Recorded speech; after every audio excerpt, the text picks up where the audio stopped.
Penang now boasts an estimated GDP of more than $15 billion and houses around 1.6 million residents. But this success comes at a cost.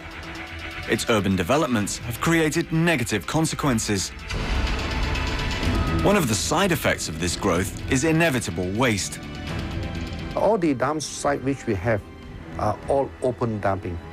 The smell itself, the pests, the rats, is just very, very scary. It's not just valuable space that's taken up. The site is also littered with organic waste. This attracts pests, creates harmful gases like methane, and encourages bacteria to thrive. It's a biohazard. As far as this management is concerned, it is indeed very hurting to hear our minister saying that Penang is the rubbish dump of the Orient. An SOS was sent out, and it was answered by someone who lived thousands of miles away.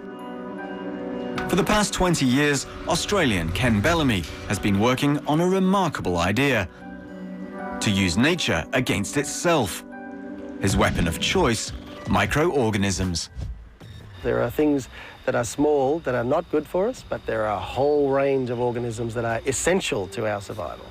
In the 80s, Japanese scientist Dr. Teru Higa had discovered that a microscopic army of bacteria could be created to digest organic matter and kill bad germs. The understanding that it was possible to grow sets of microorganisms and use them, train them up, just like we would train other animals, so that what they do actually provides an outcome that we want. There are key strands of bacteria that enable this. The photosynthetic bacteria are the commandos which break down or digest organic waste. The lactic acid bacteria are the soldiers that hold down the fort and prevent bad germs from growing. While the yeast are the artillery unit, which provide enzymes and other substances to help digestion. Ken's plan was to use these organisms to convert organic waste into a nutrient-rich biofertilizer. Over the years, he experimented with many different microorganic solutions that were in the market. But he kept facing a stumbling block. Each organism only eats certain types of food before releasing a byproduct. And when this food is used up, the organisms die. What Ken needed was to get certain organisms together so they could live off their regular food as well as each other's byproduct.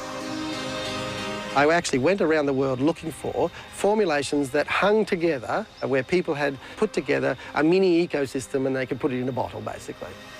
In 2010, Ken finally found his winning formula, and he called it the Bio-Regen Bokashi. He presented his plan to Penang's leaders. But having a good idea wasn't enough. Implementation was the key. Using it in the landfill was not an option, as that would mean valuable land would still be needed. The solution was to make a machine that would recycle the organic material as soon as it was considered waste. This is the Bio-Regen unit.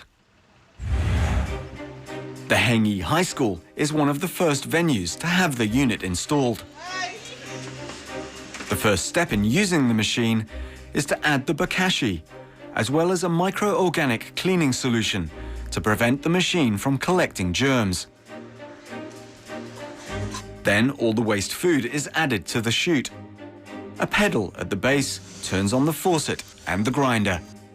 The water and waste mix with the bokashi and the cleaning solution in a central chamber, where they go through a dual grinding process, producing a fine organic slush. The solution is then transferred to a large retention tank to ferment for 28 days. The end product is a nutrient-rich biofertilizer. By the end of 2012, 11 units were fitted around Penang. And the public are now becoming more aware of this green initiative and doing their part in proper organic disposal. I found out yesterday there's a unit that's been purchased that's running around Penang in a mobile circumstance. I didn't know that was happening, but that's fantastic. In 2012, over 70 tonnes of organic waste was recycled. But years of neglect have already taken a toll on Penang.